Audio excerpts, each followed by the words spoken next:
पोखरी opposite side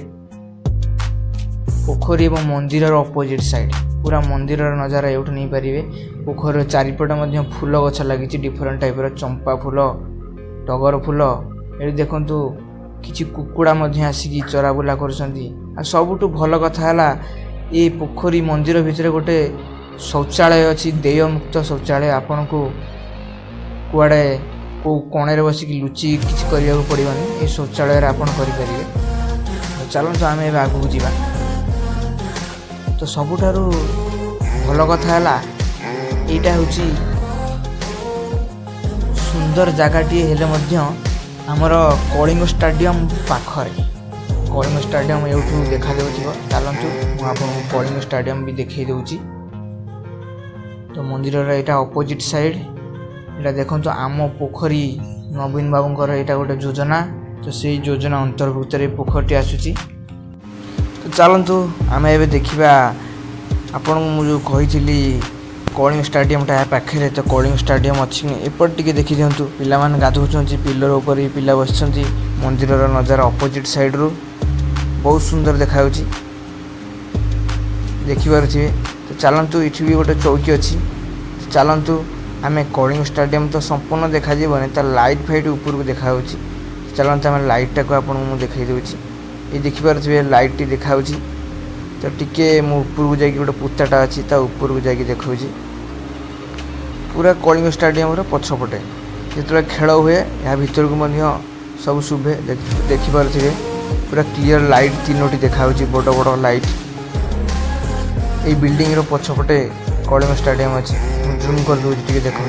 light आप देखा 3-4टी यहाँ हूँ कलिंग स्टेडियम भीतरटा ये भी गोटे पोखरटे अच्छी किंतु यहाँ मंदिर नुहे मंदिर पोखरी ठार भिन्न से ये देखिपारे मुझे हंस कही 6-7टा ये से हंस गुड़ा अच्छा तो देखु 3टी ब्राउन कलर हंस और 3टी व्हाइट कलर बहुत सुंदर देखा सबुदिन से हनुमान मंदिर पाखे घरे रुहति सका फिटा जाए तो ये सका संध्या पर्यंत ये गाड़िया चोराबुला करती देखिपारे बहुत सुंदर हंस 3टी डरू ना आपड़ पाख भी जापरेंगे। तो चलतु एपटे पूरा वृक्षर परिपूर्ण तो हंसटा को मुझे पाखर देखई दूची देखिपारे सुंदर हंस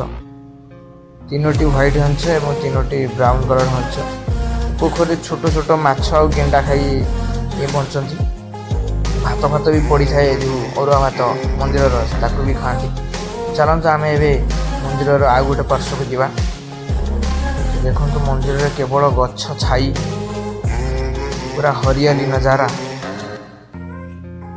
केवल गछ शांति पूरा एठी पूरा गाँव अनुभूति ये आसीज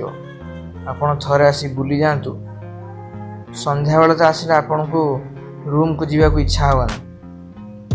मु संध्या बेले आसी सब बसे एठी बहुत मनोहरा दृश्य देखु केमती गाधौं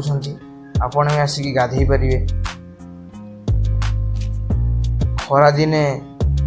गरम रु त्राही पाइबापी एठी आसिकी प्रतिदिन बहु संख्यार लोक गाधुआ गाधि करती एठी भी गोटे तुठ अच्छी यहाँ 10 तुठ 10 कार्यक्रम पर एठी गाधागाधि हुए और हांडी बाड़िया यहाँ हूँ बाथरूम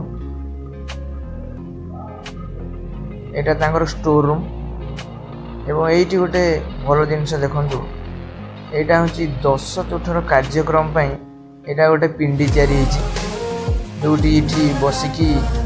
दशहर कार्यक्रम तैयारी हो आउ एठी देखु ये बारिक चुटी काटिबा खियर बार हाँपाई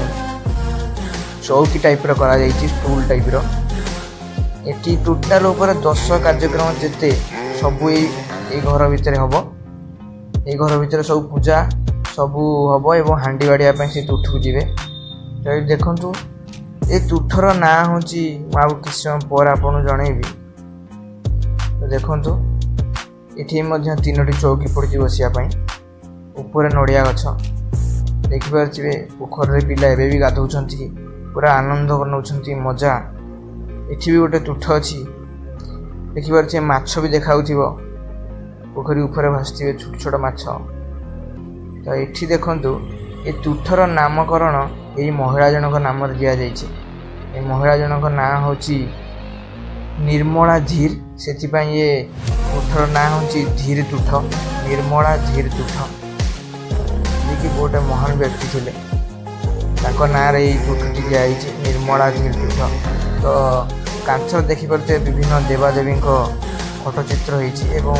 सब मंदिर चारिपटे देखिपे सब बसापी गोटे गोटे चौकी पड़ी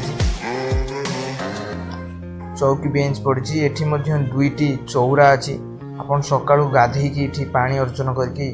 मन को शांति करें।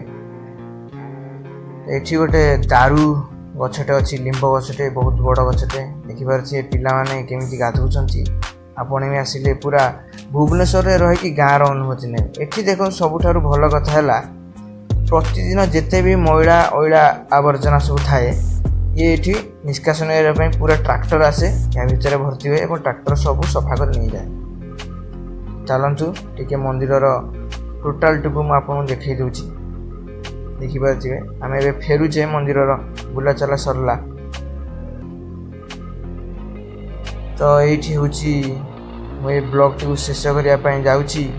तो ये ब्लॉग टी आप देखिपे और आप मन में प्रश्न आसटा कौटी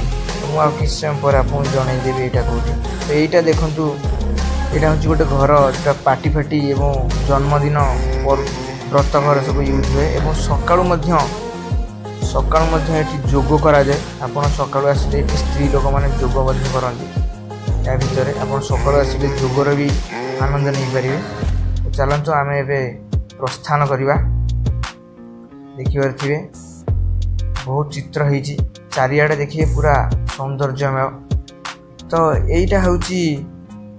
आमर भुवनेश्वर नयापल्ली स्थित नुआ साही अवस्थित यही मंदिरटी श्री श्री बालुकेश्वर